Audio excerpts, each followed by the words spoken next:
पुण्यात्माओं, आप सभी काल के जाल में फंसे हुए हो और इस काल भगवान ने आपको बिल्कुल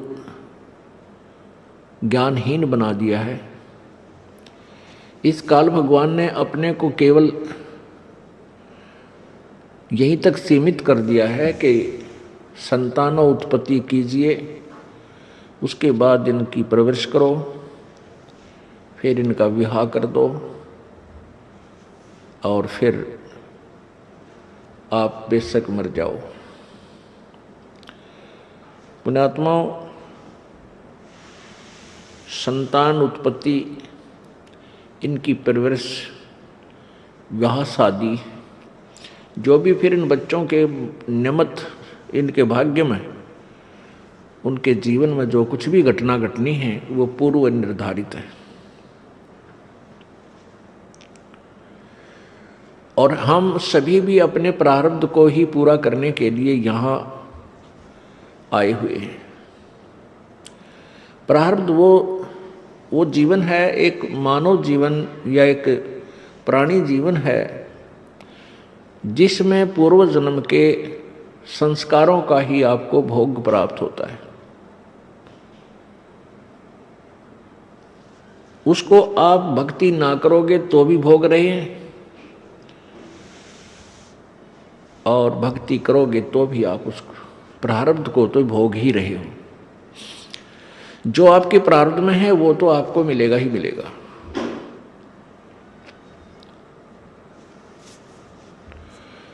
उसको नहीं कोई रोक सकता जो पूर्व निर्धारित प्रभु के द्वारा किया गया है।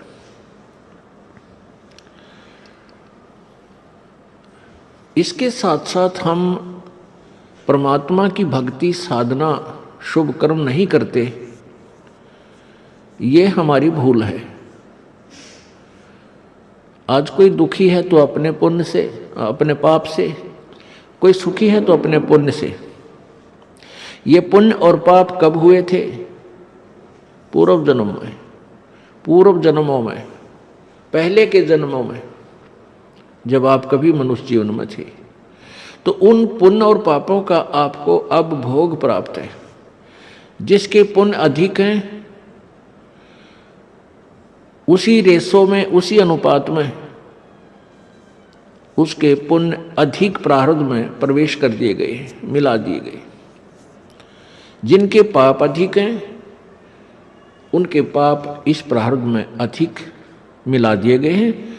आपके बहुत से पुण्य ऐसे हैं जो संचित हैं। संचित वो कर्म हैं जो जन्म जन्मांतर में आपने किए और वो इकट्ठे हुए आपके अकाउंट में बैलेंस हैं, शेष हैं। तो यहाँ दोनों ही कर्म भोगने पड़ते हैं। जब तक हम पूर्ण परमात्मा की सत्साधना परम संत से लेकर नहीं करते तो पुण्य भी भोगने पड़ते हैं और पाप भी भोगने पड़ते हैं। और ये काल भगवान आपके प्रारब्ध को कैसे रचता है? आपके पुण्यों का एवरेज ले लेता है, रेशो लेता है, पापों की भी रेशो लेता है। दोनों को मिलाकर के आपका जीवन निर्धारित हो जाता है।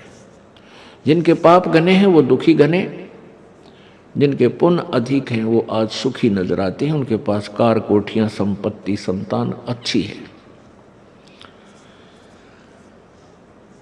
पुण्यात्माओं, ये प्रारब्ध तो प्रत्येक प्राणी भोग ही जाता है, चाहे वो परमात्मा का नाम बिल्कुल भूल कर भी नहीं लेता। और ये भी कहते हैं कि हम भगवान को नहीं मानते, परमात्मा कहीं नहीं है, क्योंकि वो नास्तिक हो चुके हैं। नास्तिक वो प्राणी होते हैं जिनको कोई बचपन से ही ठीक मार्गदर्शन यानी आस्तिक परिवार नहीं मिलता या कोई साधु संत उनको नहीं मिलते।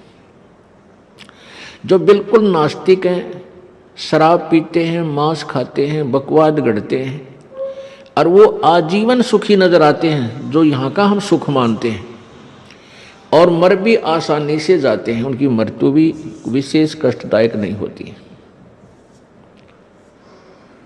और कुछ ऐसे भक्त भी होते हैं जो भक्ति भी कर रहे हैं किसी ना किसी इष्ट देव की, और वो दुखी भी हैं और भक्ति भी कर रहे हैं। अब जो दुखी हैं वो भक्ति इसलिए करते हैं कि हम सुखी हो जाएं, वो उनकी मजबूरी है। और लेकिन वो सुखी भी नहीं होते और दुखी भी होते रहते हैं, और फिर उनकी दुर्गति से मृत्यु भी होती है। ये उसका प्रारब्ध था। अब यहां समस्या आ जाती है कि जो व्यक्ति कॉमन होते हैं, न्यूट्रल होते हैं, वो ये कहते हैं भी उस व्यक्ति ने कभी भक्ति नहीं की, ना अच्छे काम किए, और सारी उम्र ठाठ करे, बढ़िया उसकी संपत्ति, संतान थी, खूब बरकत हुई इसके घर में, और मर भी आसानी से गया, उसको कोई जो ना परेशानी नहीं उठानी पड़ी, ना कहीं बड़ा सा कोई ज़्यादा बीमार हुआ। और एक हम देखते हैं ये भक्त सारी उम्र इसने भक्ति भी की, मंदिरों में गया, मस्जिदों में गया, वहाँ धामों पर चक्कर लगाए, भक्ति भी करता रहा, गीता जी का पाठ करता था, और इसको कोई बरकत नहीं हुई, दूने दुख हुए। तो इससे जो न्यूट्रल व्यक्ति होते हैं वो बट नेचुरल नास्तिक हो जाते हैं। वो ये सोचते हैं बताइए भक्ति करा करता रही, इसने करी कोई ना, ये ठाठ से रहा रही, इसकी दुर्गति हो रही, तो क्या दे रहा है इस भक्ति में, क्या रखा है इस भक्ति में। तो पुण्यात्मा ये तो है कॉमन सोच, अपनी साधारण व्यक्ति की, अपने लेवल की, अपने स्तर का ज्ञान है, ये लोक वेद है। इन सभी धारणाओं को सेट करने के लिए, सभी धारणाओं को सुचारू करने के लिए भी कौन से काम करने चाहिए, कौन से ना करने चाहिए, और वो जो व्यक्ति सुखी रहा सारा जीवन ठाठ किए, वो उसमें क्या राज था, और जिसने भक्ति भी की दुर्गति रही उसमें क्या राज था, इसका निर्णय संत देते हैं, सतगुरु के विचार देते हैं, परमात्मा के सदग्रंथ देते हैं, परमात्मा का विधान बताएगा। तो उसको हमने मानना चाहिए, उस पर आरूढ़ हो जाना चाहिए। फिर हम अपनी दंत कथाओं को आगे नहीं लाना चाहिए, उसमें वो आगे नहीं अड़ानी चाहिए। तो जब हमें पूर्ण ज्ञान होगा, तत्व ज्ञान हमें हो जाएगा, फिर ये सभी इस प्रकार की जो शंकाएं हैं ये मन में कभी नहीं उठेंगी। तो पुण्यात्माओं, प्रारब्ध तो प्रत्येक प्राणी अपना भोग ही रहा है और भोगता रहेगा। इसके साथ साथ हमने एक अति आवश्यक कार्य और करना चाहिए था, जिसको हम नहीं कर पाए, कारण कुछ भी रहा। वो अति आवश्यक कार्य है परमात्मा परमेश्वर पूर्ण ब्रह्म की भक्ति, शास्त्र अनुकूल परम संत से लेकर के गुरु धारण बना करके, यानी पूर्ण संत, इन नकली संतों से, अधूरे जो कथित संत हैं, इनसे उपदेश लेने मात्र से भी लाभ कतई नहीं होगा।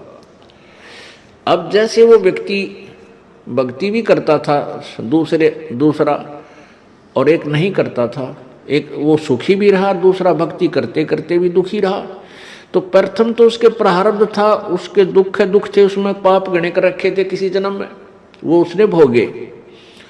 और दूसरा, उस व्यक्ति के पास शास्त्र अनुकूल साधना नहीं थी, पूर्ण परमात्मा की नहीं थी। जब तक आप पूर्ण परमात्मा, पूर्ण ब्रह्म, सत्य पुरुष कबीर देव की, कबीर परमात्मा की भक्ति नहीं करोगे परम संत लेकर यथार्थ मंत्रों से, तब तक आप अपना प्रारब्ध तो भोगते रहोगे, जैसा किया वैसा कर्म भी भोगोगे। अन्य किसी भी देव की, किसी भी भगवान की आप जी पूजा करते हो, उससे आपके, ठीक है, पुण्य और भक्ति कर्म जो उस स्तर के हैं वो तो इंक्रीज हो जाएंगे, वो पुण्य तो बढ़ जाएंगे, लेकिन आपके गुड अकाउंट में लिख दिए भी जाएंगे। लेकिन आपके प्रारब्ध के कष्टों में, संकटों में कोई परिवर्तन नहीं कर सकते, नहीं हो सकता, क्योंकि वो प्रभु जिनकी आप साधना करते हो वो अंगारी नहीं है, वो पापों के शत्रु नहीं है, वो बंदी छोड़ नहीं है, वो बमबारी नहीं है। इसलिए हमने उस परम पिता परमात्मा पूर्ण ब्रह्म की वो सत्य भक्ति करनी पड़ेगी, जिससे हमारे पाप भी नाश हों, प्रारब्ध में हमारे जो कष्ट लिखे हुए हैं उनको भी परमात्मा नाश करे।